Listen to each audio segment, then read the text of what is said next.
ini saya Gusti Putu Artika Devi dari kelas 12 IPA. Di sini saya akan menyampaikan khotbah mengenai panggilan hidup. Panggilan hidup adalah suatu dorongan dari dalam diri kita untuk berkarya sesuai dengan rencana Tuhan dengan menggunakan karunia Tuhan yang ada di dalam diri kita. Dalam Efesus 2 ayat 10 dikatakan, karena kita ini buatan Allah, diciptakan dalam Kristus Yesus untuk melakukan pekerjaan baik yang dipersiapkan Allah sebelumnya. Ia mau supaya kita hidup di dalamnya. Tertulis dalam Yeremia 1 ayat 4-10, Tuhan telah mengenal, memilih dan mempersiapkan kita dari sebelum kita dilahirkan. Kita ditetapkan untuk berkarya sesuai dengan panggilan kita masing-masing yang sudah ditentukan oleh Tuhan pada waktu kita diciptakan. Salah satu tokoh Alkitab yang menginspirasi saya dalam perjalanan menemukan panggilan hidup adalah Raja Daud. Pekerjaan Daud dulunya adalah memelihara domba-domba ayahnya. Namun, ialah yang akan dipilih Allah menjadi Raja Israel. Ada beberapa hal yang saya pelajari dari Daud. Yang pertama, pengharapan. Hanya Allah yang dapat memberikan kita permulaan yang baru.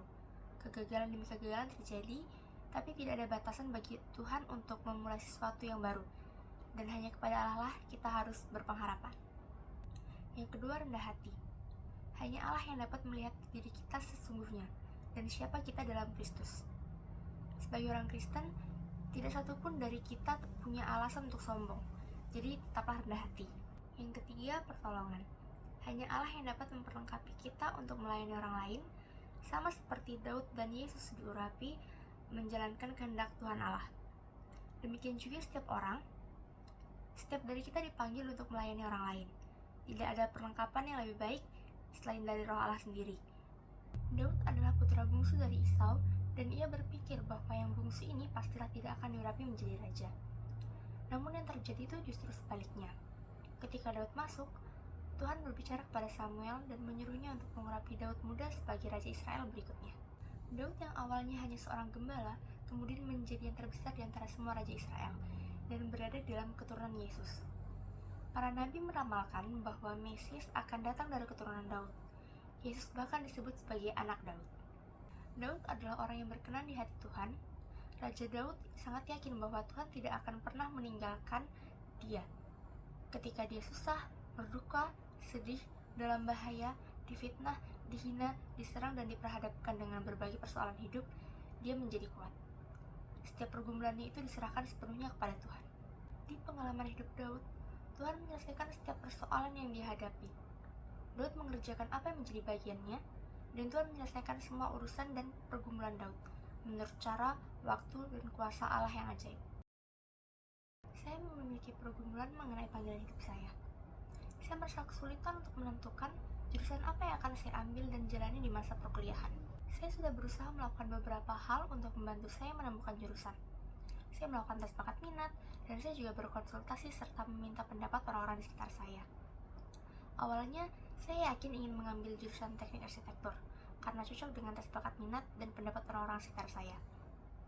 Awalnya seluruh anggota keluarga saya mengizinkan, namun tiba-tiba ada sebuah kondisi di mana saya harus kembali menetap di daerah ini, yang mana menurut saya peluang kerjanya sangat sulit dan tidak memungkinkan.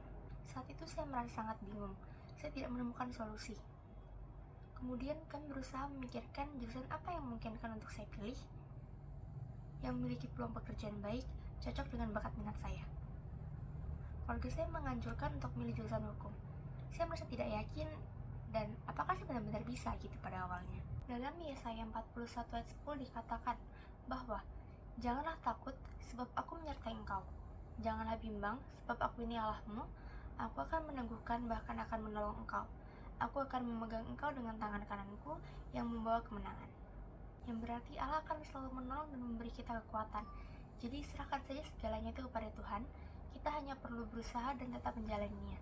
Saya merasa Allah benar-benar memberi pertolongan dan kekuatan melalui orang-orang sekitar saya.